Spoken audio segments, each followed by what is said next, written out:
So, I was in town with my wife in Glasgow. We were doing some Christmas shopping. We went into Waterstones, and I got very excited because I saw that there was a new Janice Hallet book. And my wife said to me, "Don't get that. Santa Claus will get it for you." And I said, "That's such a sweet thing. Thank you, honey." And then we left and we went our separate ways. And I immediately doubled back and I bought this book straight away. Come on, it was like the 21st of December. I wasn't going to wait that long.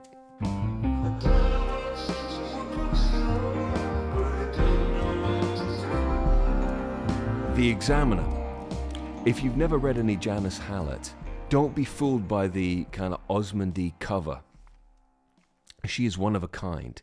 Her niche is reinventing the novel of letters and modernizing it, not just by making you read through emails and group chats and messages, but also in each of her books, she prefaces the story by creating a role for you as the reader. You are a legal scholar pouring through the evidence in a brief, or in this case, you are someone evaluating a Masters of Fine Art who's been told by the examiner, "Listen, I think the coursework here might accidentally describe the students murdering one of their cohort."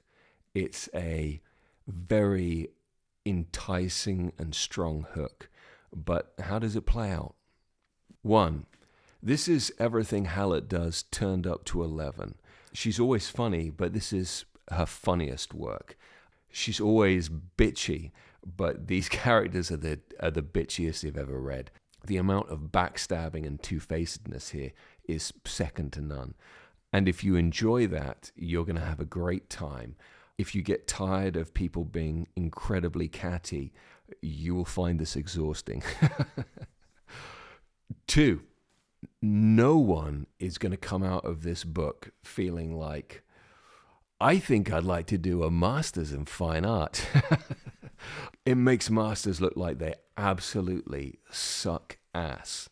Now, at the very end of the book, in the acknowledgement section, Hallet says that this book was inspired by her experience doing an MA in screenwriting at the Royal Holloway. She says, "I loved every minute of that course. Jesus Christ, I've never been so happy I didn't get into film school." If this is what it would be like doing a creative writing MA at East Anglia or somewhere, I'm glad no one ever thought I was good enough for that, because this is nothing but a never-ending circle stab, as it were.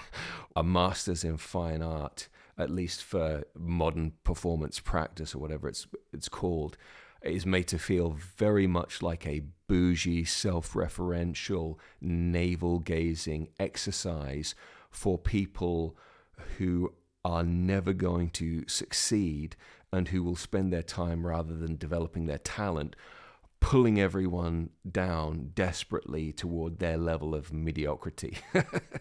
It's difficult almost not to feel like there's maybe some kind of political undercurrent there. And I kept on being reminded of a quote that a very clever friend once told me. Henry Kissinger, talking about universities, he said, "The knives are so sharp because the stakes are so low."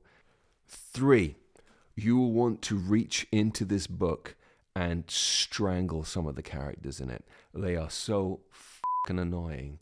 After I read this, I lent it to my wife, and she couldn't get through it because she found one of the characters so annoying. The fact that you can't stand them is entirely deliberate, but there's an issue with that. Even though it makes them hysterically funny sometimes, you don't really have anyone to root for in this book. And that's very different from some of Hallett's other work, where you really do sympathize with some of the characters and hope that they'll succeed or prevail. There's a character called Jem in this book who is maybe the single most aggravating character I've spent time with in the last year. I think I would rather sit in a room with one of James Ellroy's psychotic killers for an hour than spend 5 minutes with Jem. 4. This is the first of her books where the formula really bleeds through, where it's obvious that there's going to be a twist ahead, and often you do some calculations in your head and work out, even if you can't guess what it's going to be, you have that impending sense of disappointment about what's going to be revealed. And I think that that's a problem with Hallett's work in general and the trajectory of her writing career. Her first book, which I'll talk about in the recommends, was utterly delightful. Ever since then, it's been a law of diminishing returns in terms of how much juice she's able to get out of this same formula, which is withholding a vital clue, a vital piece of evidence through the act of reading. So I'm not sure if what I just said was as clear as mud. It's very difficult to describe the kind of twists that Hallett builds into her books without spoiling them. I'm going to do my best attempt here. If you want to go to Hallett blind with no preconceptions, skip ahead to the next chapter. But as an example, if in this video here, I started by saying, "Hi, my name's Cosmo," and then I said, "And I'm Penelope Featherbottom," what you'd be able to tell instantly is there is no Penelope Featherbottom, it's just Cosmo. And Cosmo is probably f***ing mental. But if I write that down, maybe as a dialogue or as a text conversation, then you wouldn't know that Penelope Featherbottom is just Cosmo being mental. And with that conceit up and running, Cosmo and Penelope in book form could go off and have all sorts of cool adventures with you thinking that they're two disparate characters, until finally the convenience runs out and somebody says, "Did you see Cosmo? He's mental and he's calling himself Penelope half the time." If you think that that would be a lame and disappointing twist, so that's me being reductive and a bit of a dick, but it's not inaccurate when it comes to Hallett's mystery formula, which at this point has become very predictable. Not in terms of you knowing exactly who is going to be different from what they seem on paper, as much as you know that trick. Even if you don't know what the twist is going to be, you know that there is something that is being hidden from you that is going to explain everything. Hallett in this book leans into spookier territory, which is very effective. Having these characters encounter something that they can't explain and which frightens them is very effective until it's explained. 5. This feels like a much longer book than it is. I know I probably sound like Goldilocks right now, whinging about every book being too long or too short. But this one, with its unlikable characters and its unconvincing twists, really starts to wear you down before the end. Maybe this is a very uncharitable thing to say, but this feels a little bit to me like when a writer has kind of done all the things that they kind of wanted to do to start with. They look around in their notebook for what else have I done? What have I got to work with? It feels somehow undeveloped, like an idea that she never really got a complete handle on. So where does The Examiner fall?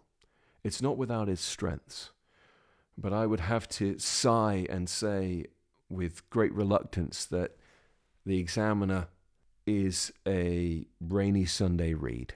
It's good if you're stuck in a caravan holiday and you have nothing to do and you're a bit pissed off. You'll start reading it and you'll have a really good time for a couple of hours, and then you'll get a little bit grumpy with it after that. I'm worried that someone like Hallet, who came up with such a brilliant and unique idea, has kind of been forced into a niche that she's finding it difficult to get out of. And that's a shame. I think Hallet has to find a new formula. I don't think I'll risk looking like a dickhead next Christmas for her next book. Alternatives, Janice Hallet edition. You have to start with her first book, The Appeal. That is a fantastic read. It perfected the kind of voyeuristic kick that you get from not just reading things that you shouldn't, but thinking the very worst of people in a fantastically entertaining way. It has the most convincing of all of her twists, and it has characters whom you really root for. Following The Appeal, the Christmas Appeal is also a lot of fun. That is the definition of a good writer going back to the well and creating a solid second work with a lot of the same characters and the same locale. It's shorter, it's breezier, it's less substantial, but it's a fun 3-4 hours. And of her other books, I really enjoyed The Alperton Angels. That was her first attempt at blending this approach with characters trying to understand what seem like undeniably frightening and supernatural events, and it is spine-chilling in places. Links to all of these books can be found in the description below. If you click on those links, it helps me out. If you want to help the world out, go to your local independent bookstore and buy a copy there. If you like this video, you know what to do. If you really liked it, consider signing up to the Substack. That has all of the extra thoughts that didn't make it into this review. Thanks for watching, and I'll see you next Monday. I can't move because the cat's asleep.